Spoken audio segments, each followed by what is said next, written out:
After a long disco nap, it's time to walk on the wild side. We're going to the Eagle, a humongous 16,500 square foot complex that serves DC's leather fetish community.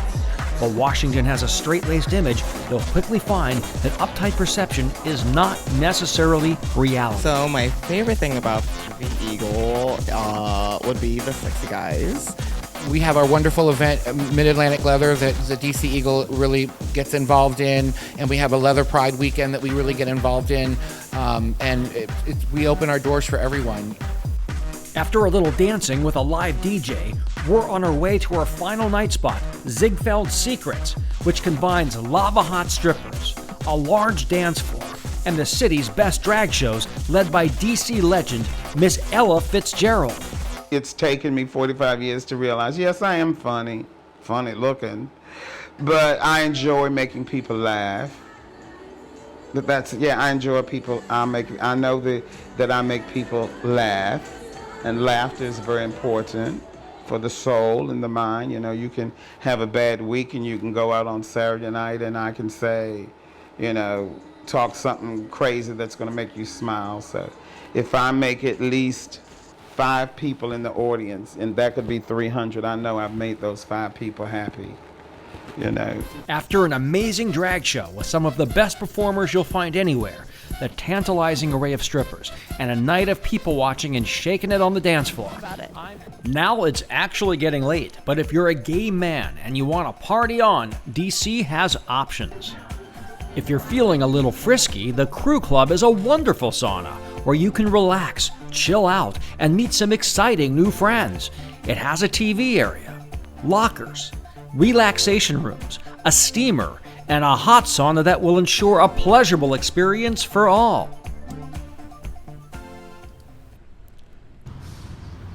While DC is now an amazing city to live in for LGBT people, it wasn't always that way.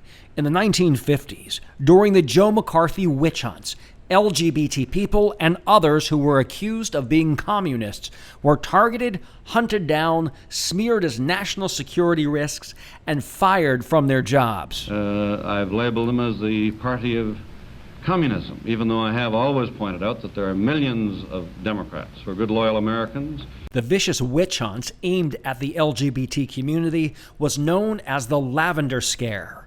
Thousands of gay people had their careers ruined and their lives destroyed. Well, what caused the Lavender Scare? How did this come about? Because it was a combination of the fear of communism, which is a legitimate fear. We were engaged in a global conflict with the Soviet Union, and also to sort of a traditional, moral opposition to homosexuality and the belief that homosexuality was almost like a virus that could be spread in the same way that communism could be spread. And so these two phenomena were basically conflated in the minds of many people. And on top of that, you did have the Cambridge spy network, and 3 of the 5 men involved in the Cambridge spy network were either gay or bisexual. So that sort of added to this conception in the public imagination that homosexuality was a form of treason, not just a moral treason, but actual political treason against American society.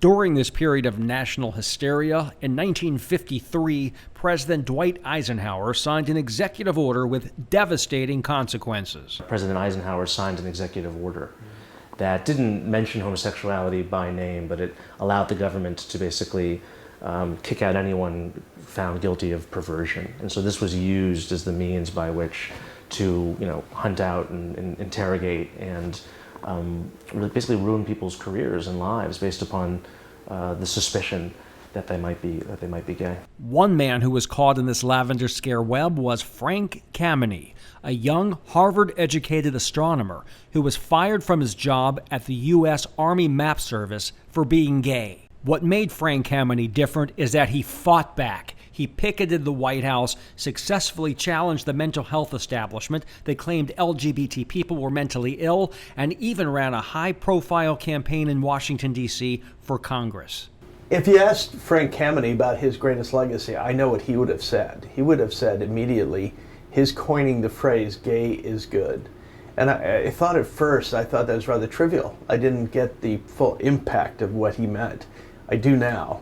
because what he was trying to do is culturally and authentically alter our own mindset of self-blame, self-degradation. And he was trying to say, as African Americans did, that black is beautiful. He wanted to reclaim our identities and give us courage and make us into our own heroes. He was absolutely right.